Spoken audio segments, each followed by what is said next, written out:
Assalamualaikum warahmatullahi wabarakatuh. Perkenalkan, nama saya Arif Baryawan dari kelas C2 Akuntansi dengan NPM 102200071. Di sini saya akan menjelaskan tentang dampak dari virus corona bagi perekonomian di Indonesia.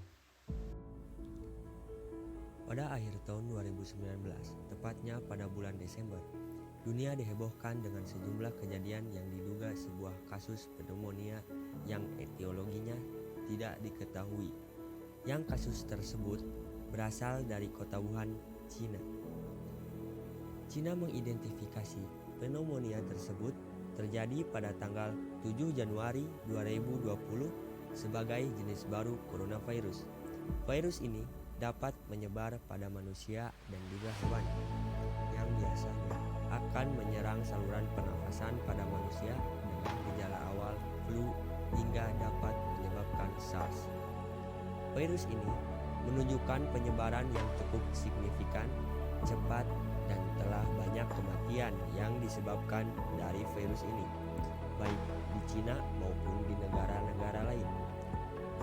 Hari ke hari, kasus ini semakin meningkat dengan pesat hingga pada tanggal 11 Maret 2020, WHO mengumumkan bahwa wabah ini sebagai pandemi global. Akibat dari pandemi COVID-19 ini akan berdampak pada perekonomian global. Tiongkok merupakan negara dengan ekonomi terbesar kedua di dunia. Terjadi perlambatan ekonomi di Tiongkok akibat dari dampak COVID-19 ini. Pada tahun lalu, pertumbuhan ekonomi di Tiongkok sebesar 6,1% menjadi sekitar 3,8% pada tahun ini. Mobilisasi penduduk di dunia yang memiliki konektivitas yang tinggi menyebabkan pandemi yang terjadi saat ini terus menyebar dengan cepat, sehingga seluruh dunia terkena dampak pandemi ini. Di Indonesia sendiri, pemerintah telah memberlakukan berbagai macam kebijakan dalam merespon pandemi COVID-19 ini.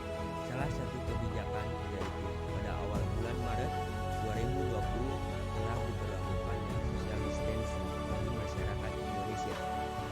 Namun, karena kurang efektif, pemerintah mengeluarkan lagi kebijakan pembatasan berskala besar atau dengan singkatan PSBB yang mengakibatkan kerugian ekonomi dan mata rantai pasokan akan terkena dampaknya juga, termasuk terganggunya produksi barang dan jasa.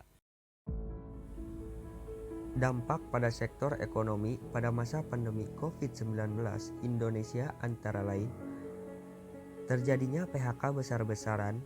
Hasil data yang didapat yaitu lebih dari 1,5 juta pekerja dirumahkan dan terkena PHK.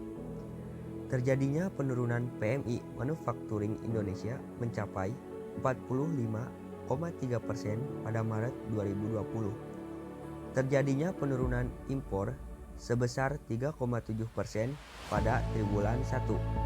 Terjadinya inflasi yang telah mencapai pada angka 2,96% years on years yang telah disumbangkan dari harga emas dan komoditas pangan pada Maret 2020. Terjadinya keterbatalan penerbangan yang mengakibatkan penurunan pendapatan di sektor tersebut.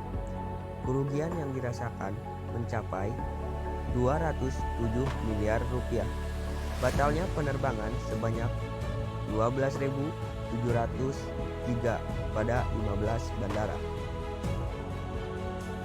Pada 6.000 hotel telah terjadi penurunan penempatan atau okupansi hingga mencapai 50%. Hal tersebut bisa mengakibatkan kehilangan devisa pariwisata. Jika pandemi ini berlangsung lama, kemungkinan besar jumlah tersebut akan terus bertambah. Akibat hal tersebut, banyak aspek-aspek lain yang terkena juga. Dampak ini secara otomatis akan mempengaruhi penurunan daya beli masyarakat, yang mana perputaran uang akan menjadi sangat minim di tengah masyarakat, serta pada saat yang sama juga produksi barang akan terbatas dan menyebabkan defisit perdagangan. Berbagai macam kebijakan telah dibuat oleh pemerintah Indonesia dalam menangani pandemi COVID-19 yang sedang marak terjadi. Kebijakan tersebut secara langsung berdampak positif, namun juga dapat menimbulkan dampak negatif. Oleh karena itu, marilah kita sama-sama patuhi protokol kesehatan yang ada.